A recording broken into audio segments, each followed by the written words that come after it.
हरतालिका व्रत सभी व्रतों में सबसे श्रेष्ठ व्रत माना गया है, जो माता पार्वती ने भगवान शंकर जी को अपने पति के रूप में पाने के लिए किया था।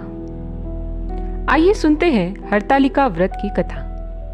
एक बार भगवान शिव ने पार्वती जी को उनके पूर्व जन्म का स्मरण कराने के उद्देश्य से इस व्रत के महात्म्य की कथा कही थी। श्री भोले शंकर बोले, हे गौरी, पर्वतराज हिमालय पर स्थित गंगा के तट पर तुमने अपनी बाल्यावस्था में 12 वर्ष तक अधोमुख रहकर घोर तप किया था।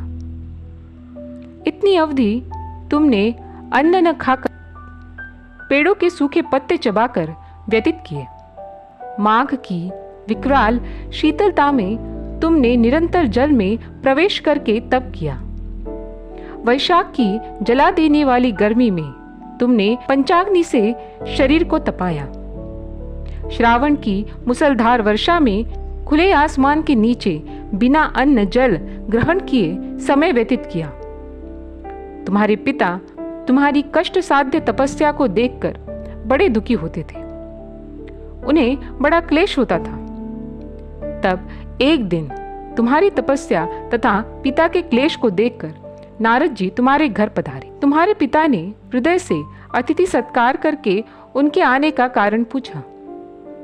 नारद जी ने कहा, गिरिराज, मैं भगवान विष्णु के भेजने पर यहाँ उपस्थित हुआ हूँ। आपकी कन्या ने बड़ा कठोर तप किया है। इससे प्रसन्न होकर वे आपकी पुत्री से विवाह करना चाहते हैं। इस संदर्भ में आपकी राय जानना चाहता हूँ।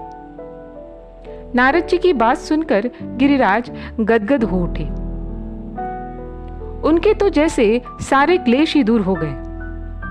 प्रसन्नचित्त होकर वे बोले, श्रीमान, यदि स्वयं विष्णु मेरी कन्या का वरण करना चाहते हैं तो भला मुझे क्या आपत्ति हो सकती है? वे साक्षात ब्रह्म हैं। हे महर्षि, यह तो हर पिता की इच्छा होती है कि उसकी पुत्री सुख संपदा से युक्त पति के घर की लक्ष्मी बने। पिता की सार्थकता इसी में है कि पति के घर जाकर उसकी पुत्री पिता के घर से अधिक सुखी रहे। तुम्हारे पिता की स्वीकृति पाकर नारद जी विष्णु के पास गए और उनसे तुम्हारे ब्याह के निश्चित होने का समाचार सुनाया। मगर इस विवाह संबंध की बात जब तुम्हारे कान में पड़ी तो तुम्हारे दुख का ठिकाना न रहा। तुम्हारी एक सखी ने तुम्हारी इस मानसिक दशा को समझ लिया और उसने तुमसे उस विक्षिप्तता का कारण जानना चाहा। तब तुमने बताया, मैंने सच्चे हृदय से भगवान शिव शंकर का वरण किया है, किंतु मेरे पिता ने मेरा विवाह विष्णु से निश्चित कर दिया। मैं विचित्र धर्म संकट में हूँ। अब क्या करूं? प्राण छोड़ देने के अतिरिक्त अब कोई भी उपाय शेष नहीं बचा है। तुम्हारी सखी बड़ी ही समझदार और सूझबूझ वाली थी। उसने कहा, सखी, प्राण त्यागने का इसमें कारण ही क्या है? संकट के मौके पर धैर्य से काम लेना चाहिए। नारी के जीवन की सार्थकता इसी में है कि पति रूप में हृदय से जिसे एक बार स्वीकार कर लिया, जीवन पर्यंत उसी से निर्वाह करें। सच्ची आस्था और एक निष्ठा के समक्ष तो ईश्वर को भी समर्पण करना पड़ता है। मैं तुम्हें घनघोर जंगल में ले चलती हूँ, जो साधना स्थली भी हो और जहाँ तुम्हारे पिता तुम्हें खोज भी ना पाए। वहाँ तुम साधना में लीन हो जाना। मुझे विश्वास है कि ईश्वर अवश्य ही तुम्हारी सहायता करेंगे। तुमने ऐसा ही किया। तुम्हारे पिता तुम्हें घर पर न पाकर बड़े दुखी तथा चिंतित हुए। वे सोचने लगे कि तुम जाने कहाँ चली गई। मैं विष्णु जी से उसका विवाह करने का प्रण कर चुका हूँ। यदि भगवान विष्णु बारात लेकर आ गए और कन्या घर पर न हुई तो बड़ा अपमान होगा। मैं तो कहीं मुंह दिखाने के योग्य नहीं रहूंगा। यही सब सोचकर गिरिराज ने जोर शोर से तुम्हारी खोज शुरू करवा दी।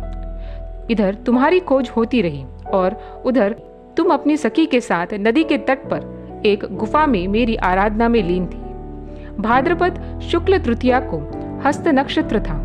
उस दिन तुमने रेत के शिवलिंग का निर्माण करके व्रत किया। रात भर मेरी स्तुति के गीत गाकर जागी। तुम्हारे इस कष्ट साध्य तपस्या के प्रभाव से मेरा आसन डोलने लगा, मेरी समाधि टूट गई। मैं तुरंत तुम्हारे समक्ष आ पहुंचा और तुम्हारी तपस्या से प्रसन्न होकर तुमसे वर मांगने के लिए कहा। जब अपनी तपस्या के फलस्वरूप मुझे अपने समक्ष पाकर तुमने कहा, हे हृदय से आपको पति के रूप में वरण कर चुकी हूँ। यदि आप सचमुच मेरी तपस्या से प्रसन्न होकर यहाँ पधारे हैं तो मुझे अपनी अर्धांगिनी के रूप में स्वीकार कर लीजिए।